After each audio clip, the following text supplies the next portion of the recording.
It's your tour guide around the SWAC Wells.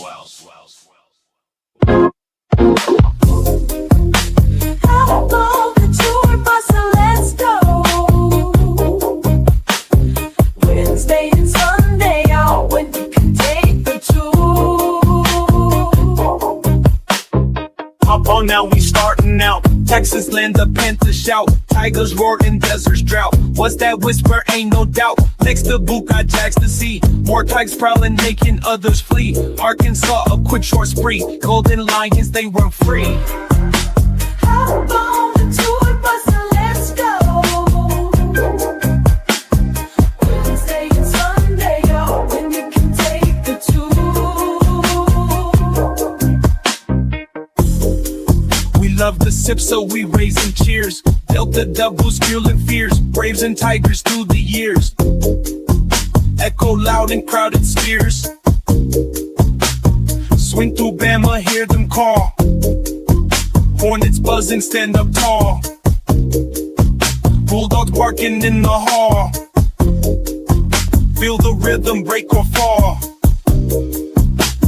Sunshine State, we ending last. Rattlers creeping, moving fast. Join the chorus, make it blast.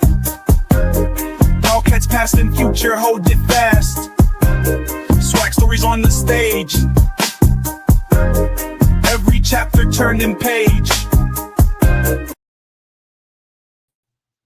All right, everybody, what is going on? How y'all doing? Welcome to another edition of SWAC Talk, the show we cover the SWAC inside and out.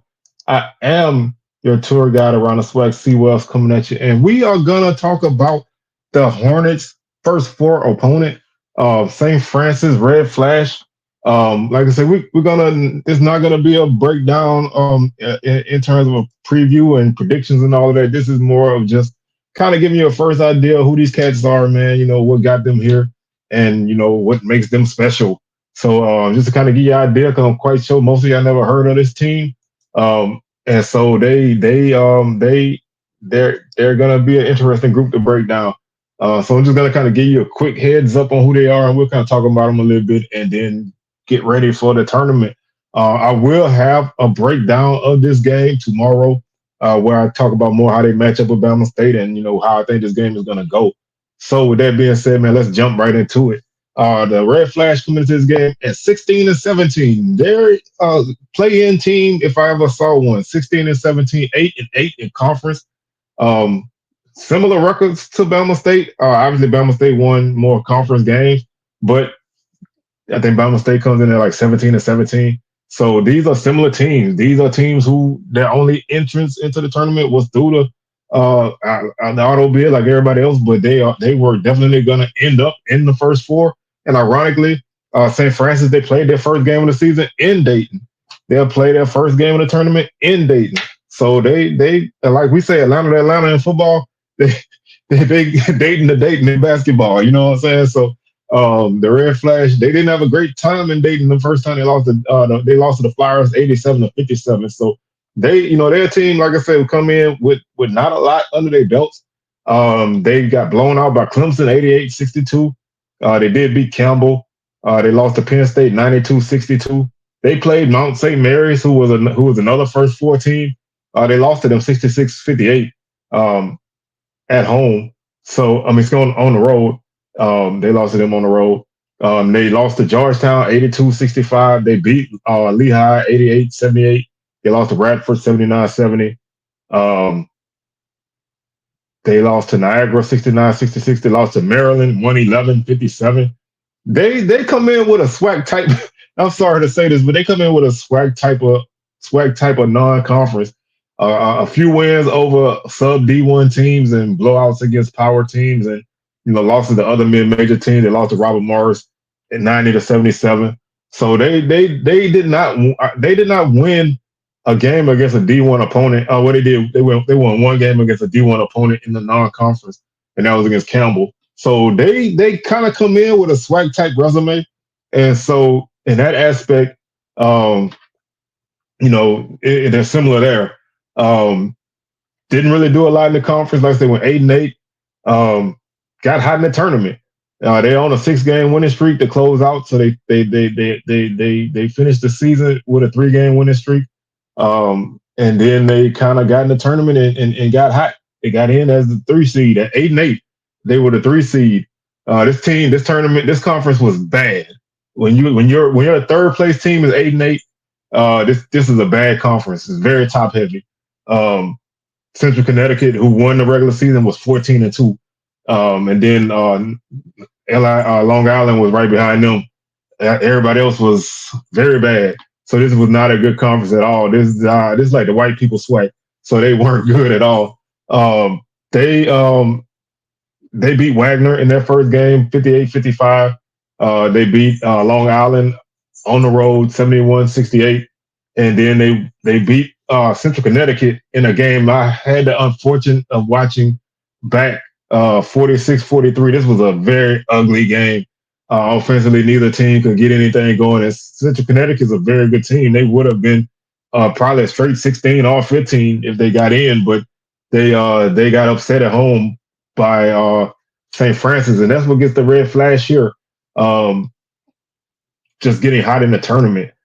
They didn't do it. They didn't do a lot in the season. They are the epitome of a team that you look at and say, March is your only way in, and that's how they got in. So they are, like I said, they're a first 4 team if I ever saw one. No questions about it, no controversy. They average 71 points a game. They give up 71.6. They shoot 46% from the field. They shoot 33% from 3. They made 271 threes on the season, shot 800. They make about 8 threes per game. So they're a team that likes to shoot a lot. They shoot 72% from the free throw line. Their opponents shoot 30% from 3.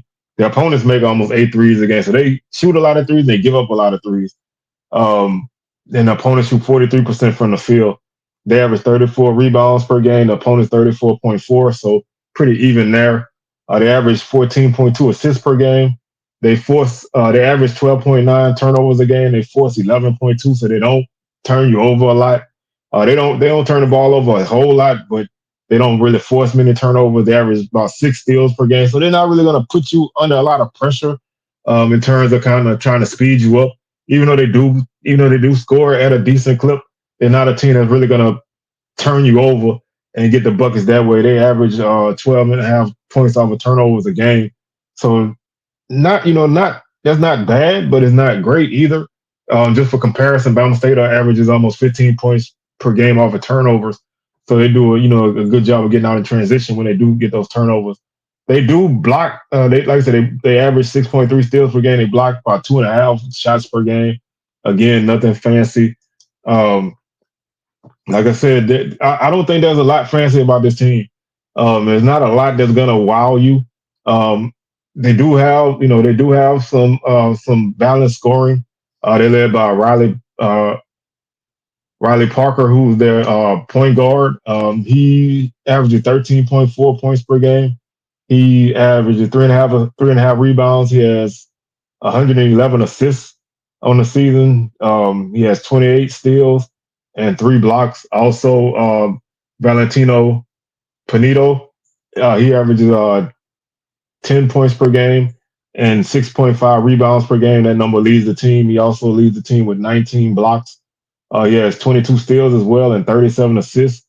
Ron Crawford Jr. He also averages 10 points per game, and he averages 4.1 rebounds per game, and he has 42 assists, 34 steals, and 1 block. Also, Bobby Rosenberger the third, sounds like a lawyer. He averages 8.5 points per game, and he has 3.7 rebounds per game, 48 assists, 18 steals and 11 blocks. And DeMar Kelly, he averages 8.2 points per game and 3.3 rebounds. Also, Jeremy Clayville, he averages 7.7 points per game. Chris Moncrief is at 6.1 points per game. So again, they're kind of a balanced type of team. but Riley Parker is the guy that does a lot for them. He also shoots 39% from the 3-point line. He leads the team there. He's made 63 threes on the season. That's tops on the team. Jeremy Clayville, he shoots 39% as well. He's 60 or 154. So both of those guys are the top shooters in terms of volume and percentage.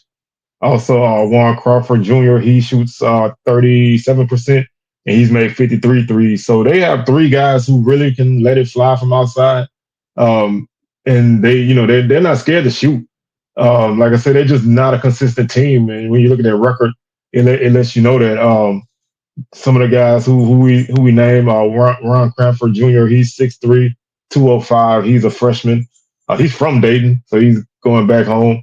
DeMar Kelly, he's 6'3", 195. He's a sophomore. He transferred from Quinnipiac. Jeremy Clayville, he's 6'1", 165. He's a freshman from New Jersey. Riley Parker is 6'2", 195.